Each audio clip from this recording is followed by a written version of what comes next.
অসমীয়া তথা মিচিং ভাষা সাহিত্যৰ ভঁৰাল চহকী কৰা এগৰাকী অনন্য ব্যক্তিত্ব হ'ল তৰুণ চন্দ্ৰ পামেগাম। তৰুণ চন্দ্ৰ পামেগাম এগৰাকী অসমীয়া আৰু মিচিং ভাষাৰ কবি, নাট্যকাৰ, ঔপন্যাসিক, গল্পকাৰ, শিল্পী, অভিনেতা, নাট পৰিচালক, মিচিং ভাষাবিদ, স্বাধীনতা সংগ্ৰামী, সমাজ সংগঠক আৰু শিক্ষাবিদ আছিল। তেখেতে নিজৰ সৃষ্টিৰাজিৰ জৰিয়তে অসমৰ জনজাতীয় আৰু অজনজাতীয় সমাজৰ মাজত এক গভীৰ যোগসূত্ৰ স্থাপন কৰি থৈ গৈছে। তৰুণ চন্দ্ৰ পামেগামৰ জন্ম হৈছিল 1924 চনৰ 16 আগষ্টত মাজুলীৰ বৰগয়া গাঁৱত।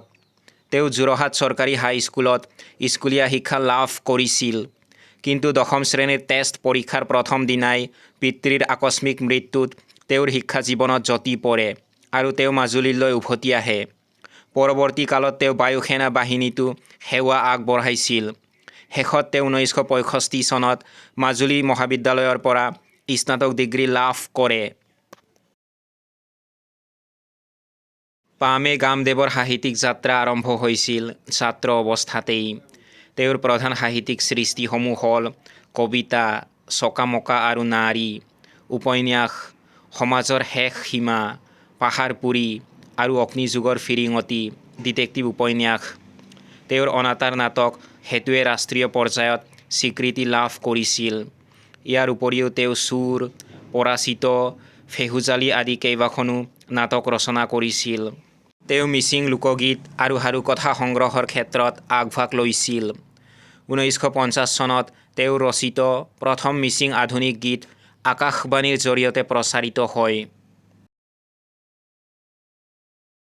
অসম সাহিত্য আৰু সমাজলৈ আগবঢ়োৱা অনবদ্য অৱদানৰ বাবে তেওঁক 1975 চনত অসম চৰকাৰে সাহিত্যিক পেঞ্চন প্ৰদান কৰে। তেওঁ মিচিং সমাজৰ পৰা এই সন্মান লাভ কৰা প্ৰথমগৰাকী ব্যক্তি আছিল। ইয়াৰ উপৰিও তেওঁ 1974 চনত অসম সাহিত্য সভাৰ উপ-সভাপতি হিচাপে নিৰ্বাচিত হৈছিল। 1983 চনৰ 30 আগষ্টত এইগৰাকী মহান সাহিত্যিকৰ মৃত্যু হয়। তৰুণ চন্দ্ৰ পামেগাম কেৱল এজন সাহিত্যিকেই নাছিল, তেওঁ আছিল সমন্বয় আৰু মিলনৰ এজন প্ৰবল বাৰ্তাবাহক।